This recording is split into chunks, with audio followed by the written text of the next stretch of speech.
ဇလန်အစမှာဝါရှင်တန်ပြည်နယ်ကလှပတဲ့ထင်းရှူတောအုပ်ကြီးထဲမှာရှားပါတဲ့ဦးကောင်းနီတစ်တောင်းငှက်လေးတစ်ကောင်ပျော်ပျော်ရွှင်ရွှင်လွတ်လွတ်လပ်လပ်နေထိုင်နေတာကိုမြင်တွေ့ရပါတယ်။နေရက်နဲ့အိုတလို့ခေါ်တဲ့ညီကိုနှစ်ယောက်ဟာအမဲလိုက်ဖို့အဲ့ဒီတောထဲကိုရောက်လာကြပါတယ်။အဲ့ဒီနေရာမှာအမဲလိုက်တာကိုတင်းတင်းကြပ်ကြပ်တားမြစ်ထားပေမဲ့နေရက်ကတော့သတိပေးဆိုင်ဘုတ်ကိုဘာမှမဟုတ်တယ်လို့မျိုးဖြုတ်ပစ်လိုက်ပါတယ်။အဲ့ဒီအချိန်မှာပဲတစ်တောင်းငှက်လေးဟာသူတို့ရှေ့မှာရုတ်တရက်ပေါ်လာပါတယ်။နေရက်နဲ့အိုတတို့ဟာဒီလိုငှက်မျိုးကိုတစ်ခါမှမမြင်ဘူးတာကြောင့်သူတို့ရဲ့မြားတနက်နဲ့ပြစ်ဖို့ကြိုးစားကြပေမဲ့ငှက်ကလေးကအရန်ကိုမြန်လွန်းနေပါတယ်။သူဟာပြစ်ချက်တိုင်းကိုအလွယ်တကူရှောင်တိန်ပြီးသူတို့ကိုပျော်စရာတစ်ခုလိုလိုက်နှောက်ယှက်ပါတော့တယ်။သူဟာမယုံနိုင်စရာကောင်းလောက်တဲ့အချိန်နဲ့ပြန်တန်းပြီးညီကိုနှစ်ယောက်ရဲ့အလဲတက်တက်မှာဆင်းလာလိုက်ပါတယ်။သူတို့နှစ်ယောက်စလုံးတပြိုင်နက်တည်းပြစ်လိုက်ကြပေမဲ့တစ်တောက်ငှက်ကနောက်ဆုံးစက္ကန့်မှာရှောင်လိုက်တာကြောင့်မြားတွေဟာငှက်ကိုမထိပဲညီကိုနှစ်ယောက်ကိုပဲပြန်ထိသွားပါတယ်။စက္ကန့်ပိုင်းအတွင်းမှာပဲသူတို့နှစ်ယောက်ဟာသတိလစ်ပြီးမြေပြင်ပေါ်လဲကျသွားပါတော့တယ်။နောက်တစ်ခါမှတော့ကုမ္ပဏီအတွက်အမှုကြီးတစ်ခုကိုအနိုင်ရအောင်ကူညီပေးခဲ့တဲ့အောင်မြင်တဲ့အိမ်ချမ်းမြေရှိနေ Lance Warder နဲ့တွေ့ဆုံရပါတယ်။သူဟာအောင်ပွဲကိုလုပ်ဖို့ကင်ဘက်တွေနဲ့အတူပါတီပွဲလုပ်ပြီးပျော်ပါနေလုံးမှာပဲသူ့ရဲ့အထက်လူကြီးရောက်လာပြီးအရာအလုံးကိုရက်တန့်လိုက်ပါတယ်။သူမကတခြားသူတွေကိုအပြင်ထွက်ခိုင်းလိုက်ပြီး Lance မကြသေးခင်ကသတင်းဌာနတစ်ခုမှာဖြေကြားခဲ့တဲ့အင်တာဗျူးဗီဒီယိုကိုပြပါတယ်။အဲ့ဒီအင်တာဗျူးမှာ Lance ကလူတွေဟာ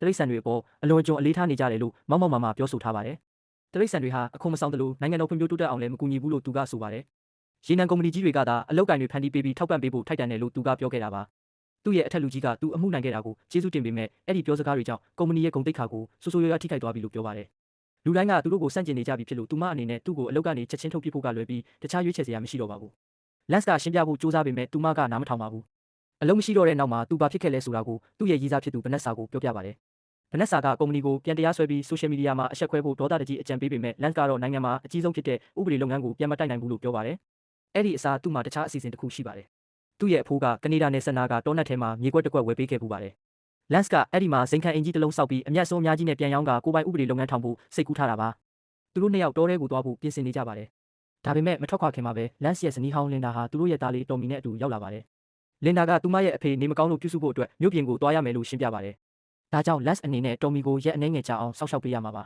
။ဗနက်စာကတော်မီကိုမကြိုက်တာတိတာနေပြီး Lance ကိုသဘောမတူဖို့အချက်ပြပေမဲ့လင်ဒါကတော့ Lance ဟာသူ့သားအတွက်ဘယ်တော့မှအချိန်မပေးခဲ့ဘူးလို့သတိပေးပြီးဒါဟာဖခင်ပိသားစွာပြုမှုဖို့အခွင့်အရေးကောင်းပဲလို့ပြောပါတယ်။အဲ့ဒီလိုပြောပြီးနောက်သူမထွက်သွားပါတယ်။ Lance မှာရှောင်လွဲလို့မရတော့တာကြောင့်တော်မီကိုပါခေါ်သွားရပါတော့တယ်။သူတို့သုံးယောက်ဟာဘတ်စကားနဲ့ခီးထွက်လာပြီးထင်းရှူတောအုပ်ကိုရောက်လာကြပါတယ်။ Lance ဟာလှပတဲ့တောအုပ်ကြီးကိုမြင်ချင်းမှာပဲသူစောက်မဲ့တန်မိုးကြီးအိမ်ကြီးကိုစိတ်ကူးယဉ်ကြည့်နေပါတယ်။တစ်ဖက်မှာလည်းတစ်တောက်ငှက်လေးကသူတို့ရောက်လာတာကိုသတိထားမိသွားပါတယ်။သူကတော့သူတို့ကိုစခန်းချသူတွေလို့ပဲထင်နေတာကြောင့်ပြောနေပါတယ်။ဘာလို့လဲဆိုတော့စခန်းချသူတွေကအရသာရှိတဲ့အစားအစာတွေယူလာတတ်ကြလို့ပါ။သူတို့ရဲ့ပုံအောင်တဲ့နေရာမှာတော့နေရက်နဲ့အိုတတိုဟာအင်တာနက်မှာရှာဖွေကြည့်ရကနေဒီဦးကောင်းနေတစ်တောက်ငှက်ဟာလွန်ခဲ့တဲ့နှစ်ပေါင်း100ကျော်ကတည်းကမျိုးသုံးသွားပြီလို့ယူဆထားတဲ့အလွန်ရှားပါတဲ့မျိုးစိတ်ဖြစ်ကြောင်းသိလိုက်ရပါတယ်။နောက်ဆုံးတွေ့ခဲ့တဲ့ဒီမျိုးစိတ်ဝင်ငှက်တစ်ကောင်ကိုမှောင်ခိုဈေးကွက်မှာဒေါ်လာ9သိန်းနဲ့ရောင်းချခဲ့ရတယ်ဆိုတာကိုလည်းသူတို့သိလိုက်ရပါတယ်။ဒီသတင်းကြောင့်စိတ်လှုပ်ရှားသွားတဲ့ညီကိုနှစ်ယောက်ဟာဒီရှားပါငှက်ကိုဖမ်းမိပြီးရောင်းလိုက်ရင်သူတို့ချမ်းသာတော့မယ်လို့ယုံကြည်သွားကြပါတယ်။မလန်းမကမ်းမှာတော့တောအုပ်ထိန်းသိမ်းရေးအရာရှိစာမန်တာဟာနေရက်ဖြုတ်ပစ်ခဲ့တဲ့တတိပေးဆိုင်ဘုတ်ကိုပြန်တက်ပေးနေပါတယ်